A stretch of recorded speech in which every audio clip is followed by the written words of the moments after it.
డాకు మహారాజ్ పద్మభూషణ్ నందమూరి బాలకృష్ణ గారు నటించిన డాకు మహారాజ్ సినిమా దిబిడ చేస్తుంది బాక్సాఫీస్ వద్ద. నార్త్ లో హంగామా మామూలుగా లేదు. కలెక్షన్లు అదిరిపోతున్నాయి. కోట్ల రూపాయల కలెక్షన్లు వస్తున్నాయి అని మీ అందరికీ తెలిసిందే. పోస్టర్ కూడా రిలీజ్ చేశారు. 2 కోట్ల రూపాయలు కలెక్ట్ చేసింది నార్త్ లో అని. అదే విధంగా అద్భుతంగా world wide cinema block buster hit అయింది. మరి 16 రోజుల కలెక్షన్లు ఎలా ఉంటాయి అంటే 170 నుంచి 190 మధ్యలో ఉంటాయని మేము అంచనా వేస్తున్నాం. చెప్తూనే ఉన్నాము, ఈ సినిమా 200 కోట్ల క్లబ్ వైపు పరుగులు పెడుతుంది. ఇంకొక విషయం ఏమిటి అంటే, నటసింహ నందమూరి బాలకృష్ణ సినిమాలు అలా ఒకగా రోజులు ఆడేస్తూ ఉంటాయి. అదే దోవలో ఇప్పుడు డాకు మహారాజ్ సినిమా కూడా 50 రోజులు 100 రోజులు ఈ విధంగా పరుగులు పెడుతూ దూసుకుపోతుంది. మీకు తెలుసు 2025లో కూడా నటసింహ నందమూరి బాలకృష్ణ రాఖీ మనకి అఖండ తాండవం ఇవ్వబోతున్నాడు. బాక్స్ ఆఫీస్ పై అఖండ రుద్ర తాండవం చేయబోతున్నాడు.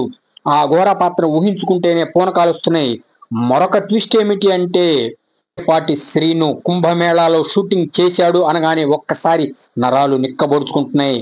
అంది అఘోరాలు, నాగా సాధువులు, ఇంకా అనేక మంది గొప్ప గొప్ప మహనీయులు మహాత్ముల మధ్యన షూటింగ్ జరిగింది. ఆ షూటింగ్ లో నటసింహ పాల్గొన్నాడా లేదా అనేది కూడా ఎక్కడ రివీల్ కాలేదు. అయితే కొన్ని సీన్స్ అయితే షూట్ చేసుకుని వచ్చారు. దాంట్లో అయితే పాల్గొనలేదు నటసింహ అని అంటున్నారు. హైదరాబాద్ రామోజీ ఫిలిం సిటీలో షూటింగ్ జరుగుతుందిట.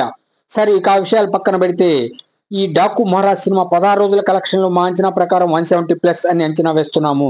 సో ఇక అంచనాల్లో గించనాల్లో మీకు తెలుసు ఈ సినిమా ఎటువంటి బ్లాక్ బస్టర్ హిట్ అయిందో. కాకపోతే పోస్టర్లు బయటికి రావు.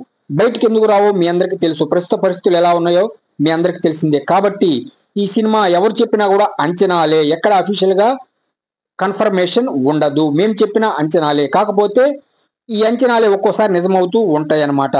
ఇవన్నీ మీరు అంచనాల కింద తీసుకోవాల్సింది. ఇవన్నీ మా ఎక్స్పెక్టేషన్స్ మాత్రమే. 170+ అని మేము అంచనా వేస్తున్నాము. 2026లో కూడా నటసింహ నందమూరి బాలకృష్ణ గోపిచంద్ మల్లేన్తో మరొక సినిమా ఎన్బికే 111 ఇవ్వబోతున్నాడు. ఇప్పటి డాకు మహారాజ్ రిలీజ్ అయింది, దడపుట్టిచ్చేసింది. ఇక దసరాకి రాబోతున్న అఖండ తాండవం, అఖండ రుద్ర తాండవం అఘోర పాత్రలో అలరించబోతున్నాడు నటసింహ నందమూరి బాలకృష్ణ. ఫుల్ లెంగ్త్ అఘోర పాత్ర మనకి చూపించబోతున్నాడు. సో ఎప్పుడైనా ఎక్కడైనా వన్స్ ఈ స్టెప్ హిస్టరీ రిపీట్స్.